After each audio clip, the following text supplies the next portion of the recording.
Very very good evening friends. I hope आप लोग बहुत अच्छे हो। कि हिंदी साहित्य का पार्ट 4 और ये पार्ट अंतिम पार्ट है, ठीक है। इसके बाद अब कोई पार्ट नहीं आएगा और आपका साहित्य कवर हो गया और अच्छे से आप लोग पढ़ रहे होगे। रही बात टारगेट की, अब सब लोग कमेंट कर रहे हैं भैया हम सब अपना आप पढ़ना चाहते हैं, 10-15 दिन रहेंगे तो अपने अकॉर्डिंग टाइम टेबल बना के हमें ये करना वो करना, तुम उसी के अनुसार पढ़ लिया करेंगे। तो मैंने जो भी इंपॉर्टेंट वीडियोज होंगे बहुत चीज़ें हम डाल दिया करेंगे, उनको देख लिया करना, क्योंकि कुछ चीज़ें लास्ट में बहुत इंपॉर्टेंट होती हैं जिनके बारे में हम करा दिया करेंगे, ठीक है। और टेंशन मत लेना, इतना साहित्य करके जा रहे हो, इससे बेहतर आप कर पा रहे हो तो उससे बेहतर आप करके जाना। साहित्य है, इतना साहित्य मैंने करा दिया अपने 1, 2, 3 और 4 4 पार्ट में साहित्य करा पाना बहुत मुश्किल बात होती है। रचनाएं कराना, उनमें से आना रचनाएं, और तो इससे ज़्यादा आप लोग कर भी क्या पाओगे, कर पाना तो बहुत अच्छी। हाँ, इसके बाद आप पुरस्कार जरूर कर लेना अपने आप। बाकी मैंने रचनाएं और साहित्य में जो कुछ था वो सब करा दिया है, ठीक है। चलते हैं अपने पार्ट पे। सीधे पढ़ लो, कुछ रखा नहीं है, जॉब ले लो और अच्छे से पढ़ के जाना और प्रेशर मत लेना अपने खुद पे। जो कुछ होगा वो ऊपर वाले के हाथ में होगा। अपनी अपनी मेहनत के अनुसार सबको अपना अपना सफ़र मिलेगा, किसे कैसा मिला। हिंदी साहित्य का प्रथम लेखक गारसा दत्तासी को माना जाता है। इनकी ही रचना है इस्ताद्वेतर इंदो इंदो हिंदुस्तान करके, ऐसे करके इंदो इंदो हिंदुस्तान। वो रचना देख लेना, बहुत ज़्यादा पूछने के चांस हैं लेकिन उसको मैंने लिखाया नहीं है। लास्ट में उसको एक ही रचना छोड़िए, बाकी आप लोग इससे इंपॉर्टेंट चीज़ें जो मैंने करा दी। हिंदी का प्रथम व्याकरण किसने लिखा? जेसुआ केटलर ने लिखा हिंदी का प्रथम व्याकरण। और हिंदी की प्रथम रचना और प्रथम लेखक कौन है? गारसा दत्तासी। हिंदी साहित्य के इतिहास में काल विभाजन किसने किया? ग्रियर्सन ने किया। हिंदी साहित्य के इतिहास में काल विभाजन। अब रचनाएं देख लो। प्रेम सागर लल्लू लाल की, रानी केतकी कहानी हिंदी की प्रथम कहानी है। कौन सी प्रथम कहानी है? प्रथम कहानी रानी केतकी की कहानी। ईसा अल्लाह खां, ईसा अल्लाह खां। उसके बाद नासकेतोपाख्यान, नासकेतोपाख्यान किसकी? सदल मिश्र की नासकेतोपाख्यान। सुख सागर सदा सुखलाल की। गोरा बादल की कथा जटमल की। मैंने ऐसे याद की थी, जटमल कृत गोरा बादल की कथा। ये चीज़ें याद हैं लगभग जितने भी रचनाएं कराई सब मुझे याद है। 90% तो याद होंगे, 2-4 की तो खैर नहीं कह सकते, हर इंसान भूल जाता है, हम भी इंसान ही हैं। तो 90% जहाँ तक मुझे याद है सारी। अब ऑप्शन आएगा तो गलत नहीं होगा। तो गोरा बादल की कथा किसकी है? जटमल की है, जटमल की। अब इसे देखो, रामचंद्र शुक्ल के अनुसार काल विभाजन। आदिकाल का ही दूसरा नाम है वीर गाथा काल। यदि आपसे पूछे जाए चंद्रबरदाई किस काल की लिखी हुई रचना है? चंद्रबरदाई किस काल की लिखी हुई रचना है?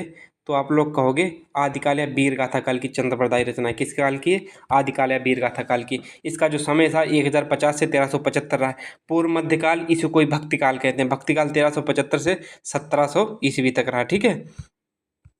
और रीतिकाल, उत्तर मध्यकाल या रीतिकाल। और रीतिकाल को सिंघाल काल किसने कहा? रीतिकाल को श्रृंगार काल कहा था विश्वनाथ प्रसाद सिंह ने। ये रीतिकाल को क्या कहा था? श्रृंगार काल कहा था। आधुनिक काल 1900 से अब तक चला, और जो रीतिकाल था जिसे उत्तर मध्यकाल कहते हैं 1700 से 1900 के सन के बीच में चला, ठीक है। अब देख लीजिएगा आदिकाल का नामकरण। आदिकाल का नामकरण हजारी प्रसाद द्विवेदी ने आदिकाल को आदिकाल कहा।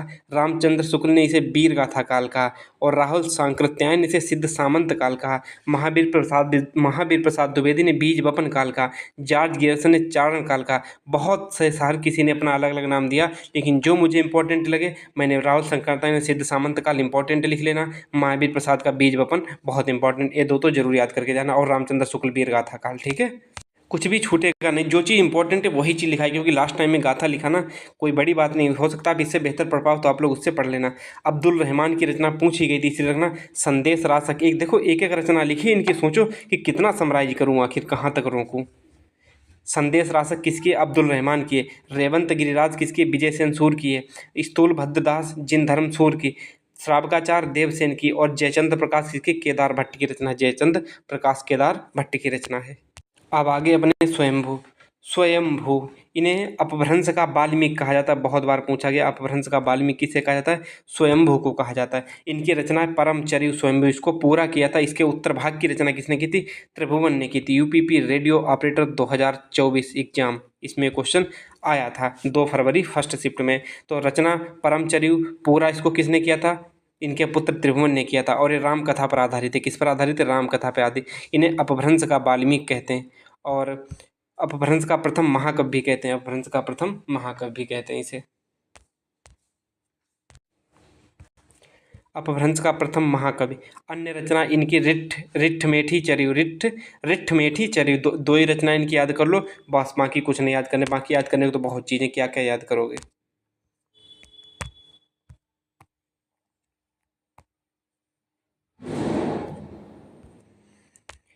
अब देखिएगा, सरहपा को सिद्धों का प्रथम कवि कहते हैं, सरहपा को सिद्धों का प्रथम कवि कहते हैं, ठीक है। 84 सिद्धों में प्रथम कवि कौन है? सरहपा। 84 सिद्धों में जो 84 सिद्ध थे इनमें प्रथम कवि कौन है? सरहपा है। सबसे पुराना कवि माना जाता है प्रथम कवि। नोट, बौद्ध धर्म से जुड़े जितने भी साहित्य हैं, बौद्ध धर्म से जितने भी साहित्य हैं वो पाली भाषा में लिखे गए। क्या? पाली भाषा में लिखे गए हैं।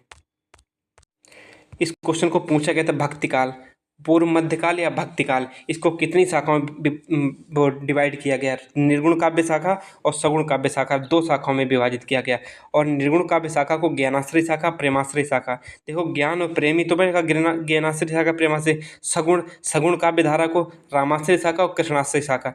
जो मीराबाई थी वो कृष्ण की थी, कृष्णाश्रय शाखा की कवि थी, आप लोगों की याद हो, ज्ञानाश्रय शाखा। भक्तिकाल को हिंदी साहित्य का स्वर्ण युग किसने कहा? भक्तिकाल को हिंदी साहित्य का स्वर्ण युग श्याम सुंदर दास ने कहा। भक्ति आंदोलन कहाँ से? भक्ति आंदोलन का उदय कहाँ हुआ था? दक्षिण भारत में हुआ था। पूछा जाए कि भक्ति आंदोलन का उदय कहाँ हुआ था? दक्षिण भारत में हुआ था। दक्षिण भारत में प्रारंभ आलवार भक्तों की परंपरा से था। आलवार भक्त क्या थे? इनकी संख्या 12 थी। आलवार भक्तों की संख्या 12 थी। इन 12 संख्याओं में सबसे महत्वपूर्ण जो महिला भक्त थी वो आंडाल थी, और इन दक्षिण भारत की मीरा कहा जाता है। दक्षिण भारत की मीरा किसे कहा जाता? आंडाल। आंडाल एक महिला थी जो 12 आलवार भक्तों में एक थी, ठीक है। आप इस रचना को देखिएगा। असाहित किसने लिखी? वो, हाँ, असाहित हंसावली, हंसावली असाहित। चंदायन मुल्ला दाऊद ने लिखी। हंसावती, जो हंसावती रचना है वो किसने की? असाहित ने की। असाहित याद रखना, हंसावली। चंदायन मुल्ला दाऊद की। कुटुबन मृगावती की। उस्मान चित्रावली। उस्मान किसकी रचना? चित्रावली। असाहित हंसावली, मुल्ला दाऊद की चंदायन, मृगावती की कुटुबन की मृगावती, और उस्मान की चित्रावली, ठीक है, उस्मान की चित्रावली। देखिएगा, ये तो क्या है?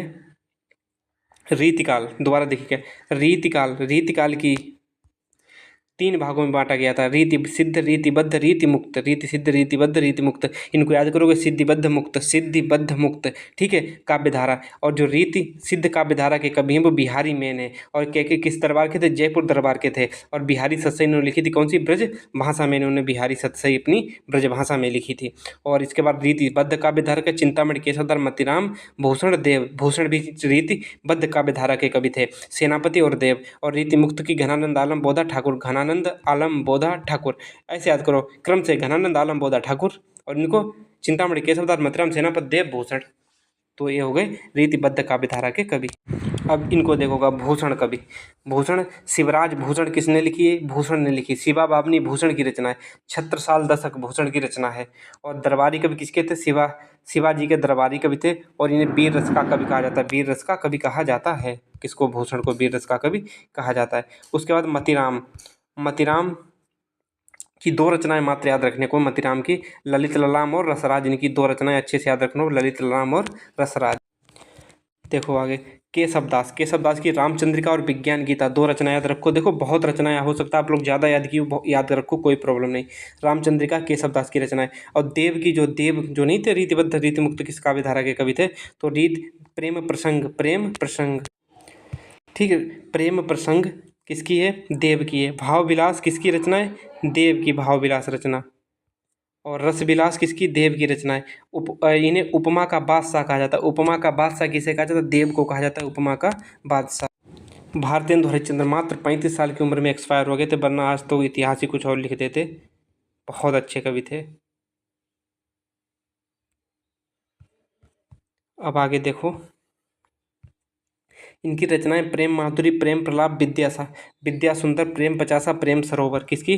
भारतेंदु हरिश्चंद्र की रचनाएं। और नाटक इनके हैं वैदेही हिंसा हिंसा ना भवति, वैदेही हिंसा हिंसा ना भवति, सत्य हरिश्चंद्र, विशस्य विषवंशधम, भारत दुर्दशा, नील देवी, अंधेर नगरी, कर्पूर मंजरी। और इनका जन्म कहाँ हुआ था? इनका जन्म हुआ था बनारस में। और इनकी जो पत्रिका थी हरिश्चंद्र पत्रिका, हरिश्चंद्र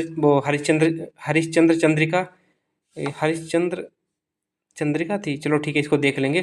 कवि वचन सुधा और बाला बोधिनी। अन्य रचनाएं थी चंद्रप्रभा और बकरी बिलाप, किसकी? भारतेंदु हरिश्चंद्र की रचनाएं थी। अब देखो, सुभद्रा कुमारी चौहान, वीरों का कैसा हो बसंत। और इन्होंने एक रचना की थी रानी लक्ष्मीबाई, रानी लक्ष्मीबाई, इन्हीं की रचना थी रानी लक्ष्मीबाई। हरिवंश राय बच्चन को देख लेते हैं। इलाहाबाद में जन्मे, जहाँ कहीं भी जन्मे, इनका जन्म नहीं पूछा जाएगा।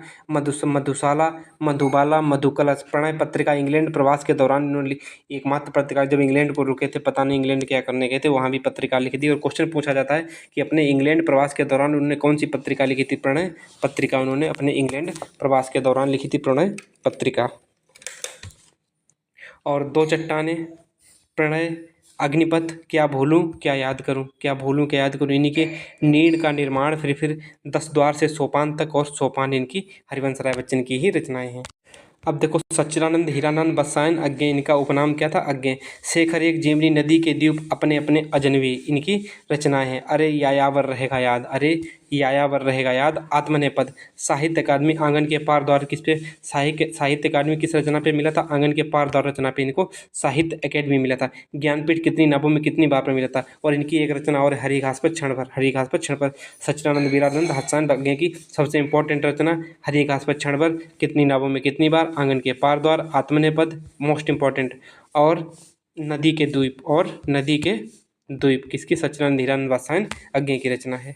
इस क्वेश्चन में देखो, लाला श्रीनिवास दास परीक्षा गुरु, लाला श्रीनिवास दास से पहला उपन्यास है, वो पहला उपन्यास कौन सा है, पहला उपन्यास है परीक्षा गुरु, किसका, लाला श्रीनिवास दास का, हिंदी का प्रथम उपन्यास इसे बोलते हैं।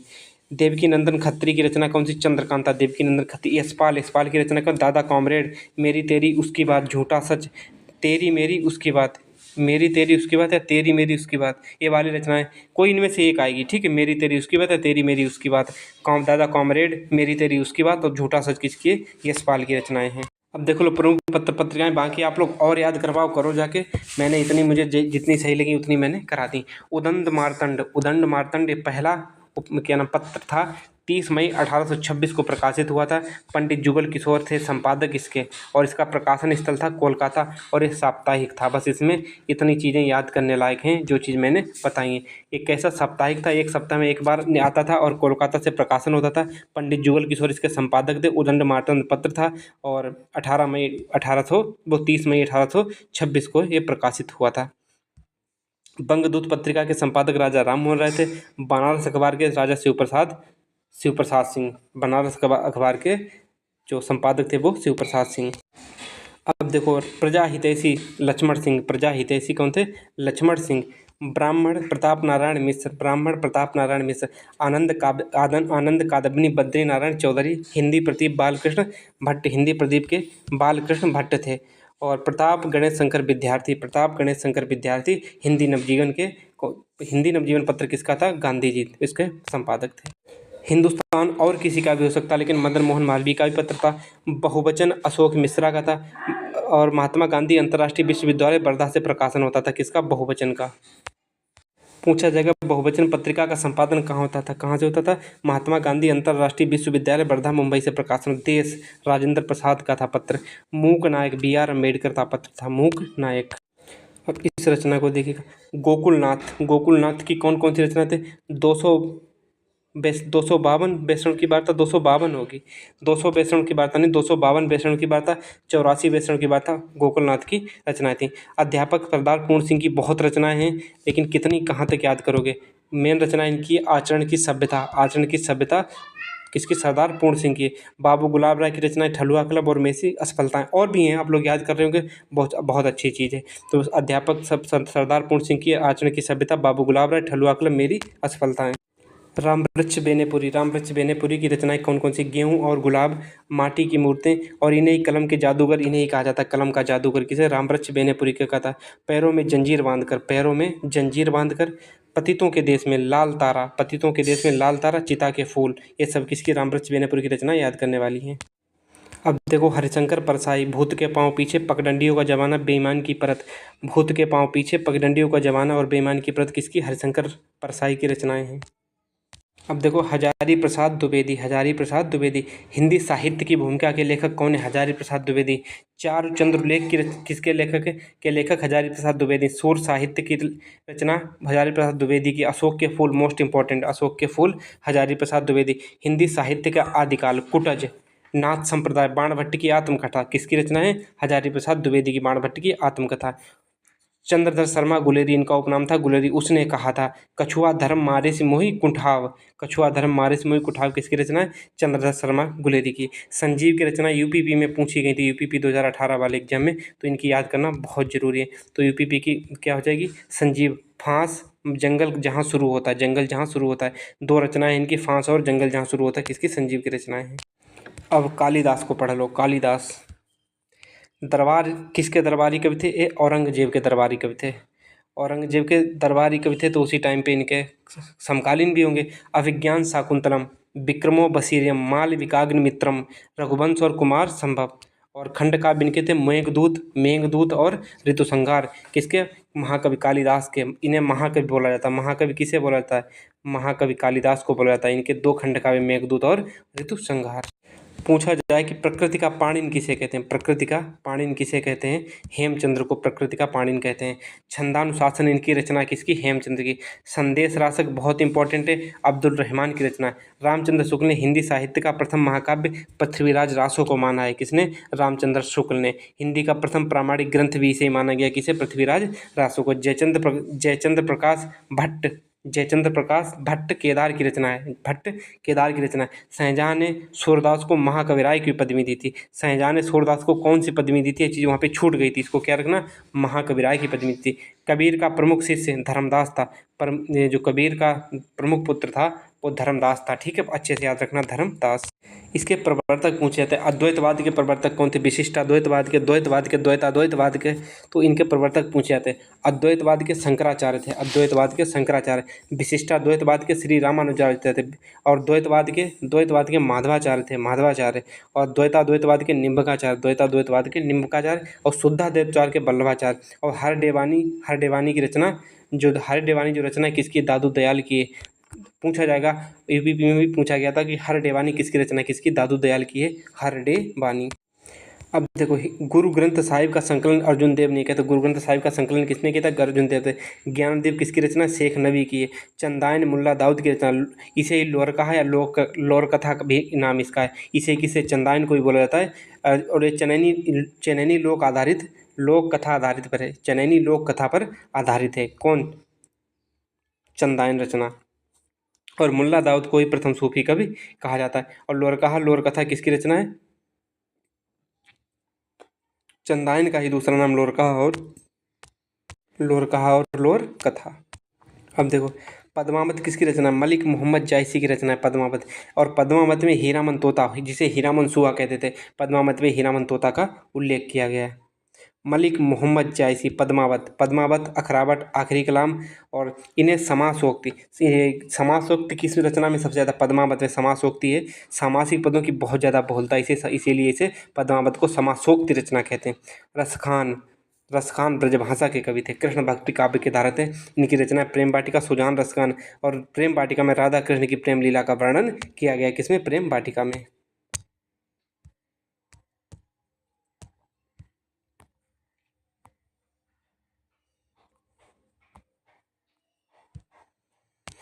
प्रेम वाटिका ही उनकी रचना थी। प्रेम वाटिका किसकी?